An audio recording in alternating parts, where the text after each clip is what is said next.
प्रेक्षकांनो, छोट्या वयाची मोठी स्वप्न या मालिकेचा 3 जुलैचा रिव्ह्यू तुम्ही ऐकत आहात। आज आपण बघतोय शुभंकर आणि बयो पेशंट्स चेक करत असतात। आता अचानक बयोला त्या बहुलेंचा कॉल येतो, तेव्हा शुभंकरांच्या लक्षात येतं। बयो बाजूला जाऊन तो कॉल रिसीव्ह करते। सुनील तिला म्हणत असतात, बयो घरी ये ना ग, आणि मला नेमका काय आजार झालाय ते सांग ना ग, मला माझे हातपाय थरथर कापतायत ग, तू ये ना घरी, मला कसं तरी होतंय, तुझी आठवण येते ग, मला जीव कासावीस झालाय माझा। बयो त्यांना म्हणत असते की मी येऊ शकणार नाही, मला काम आहे, पण ते काय ऐकत नाही। ते म्हणतात ये ना तू, खूप फोर्स करतात तिला, पण शेवटी बयो म्हणते नाही तुम्ही घरीच थांबा, घरी आहेत ना सगळेजण, मी संध्याकाळी भेटते, असं म्हणून तिने फोन कट केलाय। शुभंकरांच्या लक्षात येतं सुनीलचाच कॉल आहे, बयोचा चेहराच सांगतोय ना।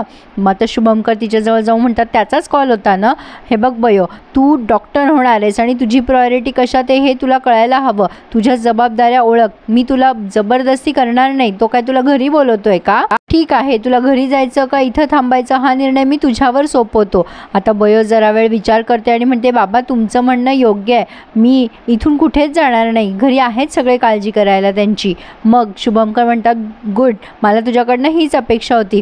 आता ही इरा एवढी थिल्लरसारखी वागते ना। आता ती बयो जात असते तिथून बाजूने, लगेच इरा मोठ्याने ओरडते, ए बघा बघा बघा, अरे आपल्याकडे या मॅडम आहेत ना, त्या खूप छान भाषण देतात, ये ग बैस इथे। बयोला जबरदस्ती ती खाली बसवत असते आणि तिला म्हणते अरे तुला भाषण द्यायची सवय ना, आम्ही इथे अल्कोहोल या विषयावरतीच बोलतोय, तुझ्या भाषणाची खूप गरज आहे इथे। लगेच हेतल म्हणते अरे हिचा आणि अल्कोहोलचा काय संबंध? मग हिला सगळ्यांना सांगते आहे ना, जवळचा संबंध आहे, हिचा जो बाप आहे ना तोच बेवडा आहे, तो मालवणी आपल्या दवाखान्यात ॲडमिट झाला होता, तोच हिचा बाप आहे। बयोला राग येतो, बयो म्हणते हिरा कुठे काय बोलायचं त्याची अक्कल आहे का तुला, घरातले विषय चव्हाट्यावर मांडू नकोस। आता इकडे हा विशाल आलाय डॉक्टरांना भेटायला।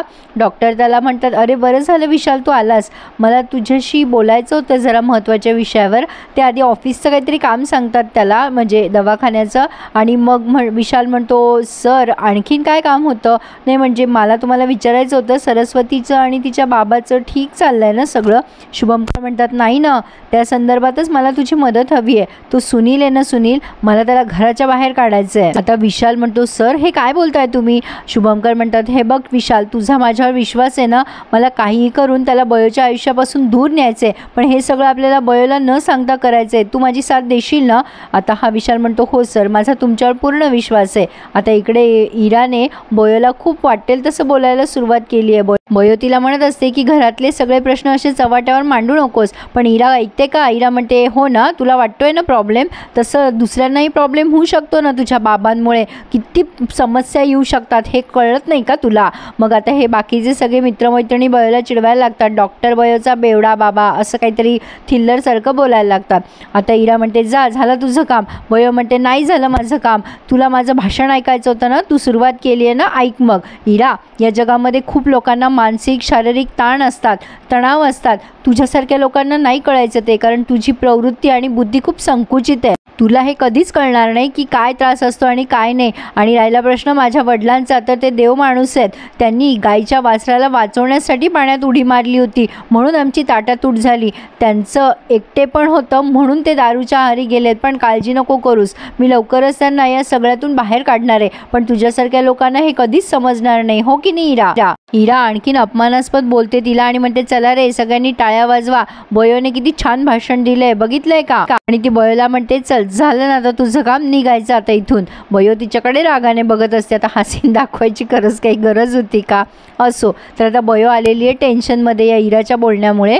शुभंकर तिला बघतात आणि म्हणतात काय झालं बयो बाळा, हे बघ तू एवढा विचार करू नकोस, हे बघ तिथे घरी त्यांची काळजी घ्यायला सगळेजण आहे, सुमन आहे, आणि हे बघ मला सांग तू असं प्रत्येक वेळेला तुझं काम सोडून त्यांच्या मागे फिरणार आहेस का? बयो म्हणते नाही बाबा, मला काहीही टेन्शन आलेलं नाही आहे। आता शुभंकर तिला समजावून निघून जातात तिथून, तर हे बहुले चक्क तिथे दारू पिऊन आले आहेत बयोला भेटायला। बयो त्यांना बघून खूप घाबरते आणि त्यांना म्हणते तुम्ही आधी बाहेर चला बरं। आता बाहेर नेऊन बसवते ती आणि म्हणते तुम्ही इथे कशाला आलात, तुम्हाला सांगितलं होतं ना मी कामात आहे म्हणून। गौतमी या बहुलेच्या सोबत तिथे पोहोचली आहे आणि या दोघा बाप लेकीचा तमाशा बघतीये। ते बहुले म्हणत असतात मला नाही राहायचं ग बयो तिथे, मला तुझी आठवण येत होती म्हणून मी इथे आलो तुला भेटायला। बयो तिथे माझा सगळे अपमान करतात ग, ती सुमंत मला बसू देत नाही, हात जोडतो मी तुझ्या, हात जोडतो तुझ्या पुढे, चल ना आपण लांब निघून जाऊ कुठेतरी. गौतमी विचार करते, वा काय कामाचा माणूस आहे हा, दारू पिऊन आलाय तरी सुद्धा बरोबर काम करतोय. आता हे बौले बयोला म्हणत असतात की चल ना बयो आपण कुठेतरी लांब जाऊ, तू माझं ऐकत का नाही, मला नाही जायचंय ग तिथे. बयो त्यांना म्हणत असते तुम्ही चला चला बरं आधी. हे बौले ना प्रेक्षकांनो ते मुद्दाम बयोला सळो की पळो करून सोडताय जेणेकरून बयो त्यांना घेऊन त्या घरातून निघून जाईल. बयो आता रिक्षा शोधत असते, बयोला यांना घरी पाठवायचं असतं, पण हे बौले रस्त्यात प्रचंड तमाशा करतात आणि बयोला खूप त्रास देतात. असा कसा जन्मदाता बाप आहे हा.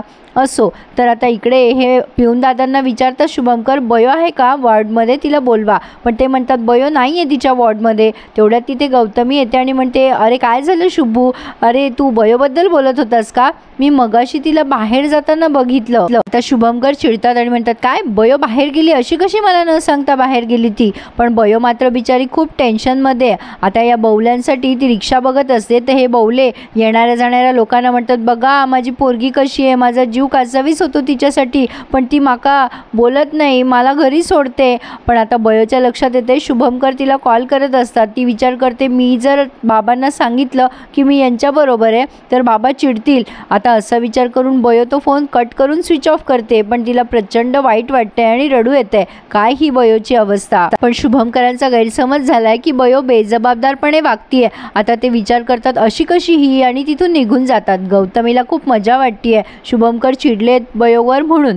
आता ही बयो त्या बौलेंना कशी बशी एका रिक्षात बसवते, पण हा बौले त्या रिक्षावाल्याशी पण भांडणं करून घेतो. बयो त्यांना पत्ता सांगते आणि म्हणते प्लीज यांना सोडा, हे पेशंट आहेत. ते रिक्षावाले म्हणतात नाही नाही मी काही सोडणार नाही, मला त्या रस्त्याने जायचंच नाही आहे, मग बसवलं कशाला बरं याने. असो बयो त्यांना म्हणते बघा हात जोडते मी, सोडा ना त्यांना.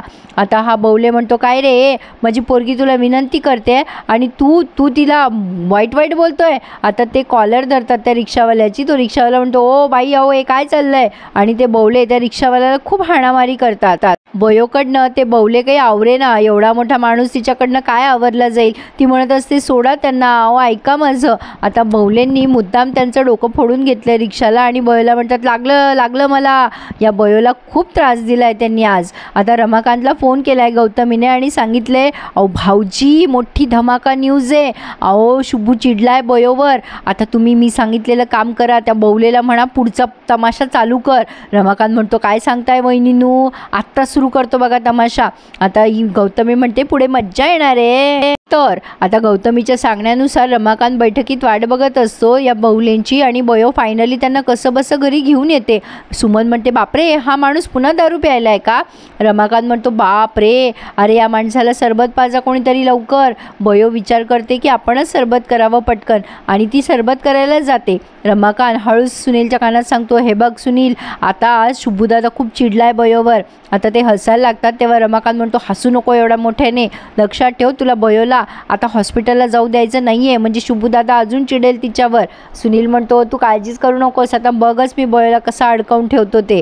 इकडे शुभंकर विचार करतात बयो अशी कशी बेजबाबदार झाली, ती आधी नव्हती अशी. तेवढ्यात ते पिऊन दादा विचारतात डॉक्टर अहो बयो आली काय. नाही म्हणजे मला तिला भेटून बोलायचं होतं, तिच्या बाबांची तब्येत वगैरे विचारायची होती मला, बरी आहे काय तिच्या बाबाची तब्येत.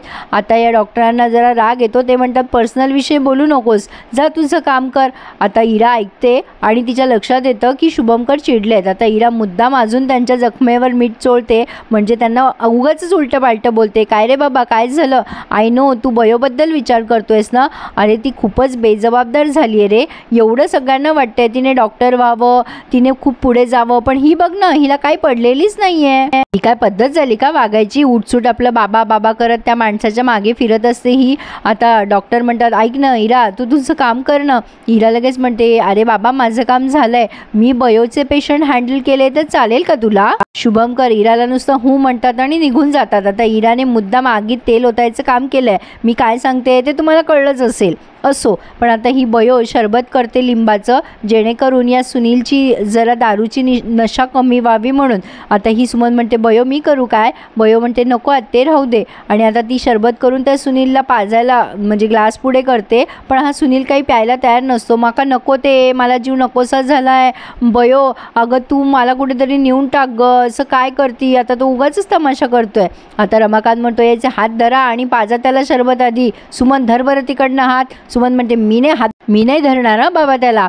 तर आता ही बयो म्हणते नाही, कोणी काही बळजबरी करायची गरज नाही आहे, ते पितील त्यांच्या हाताने सरबत, प्या बरं तुम्ही आधी सरबत. पण आता हे बवले म्हणतात बयो अगं मला खरंच जीव नकोसा झालाय ग, आता काय करू मी, जवळ नसली की जीव कासावीस होतो ग माझा, नको जाऊ ग बयो दवाखान्यात, आजच्या दिवस नको जाऊ ग.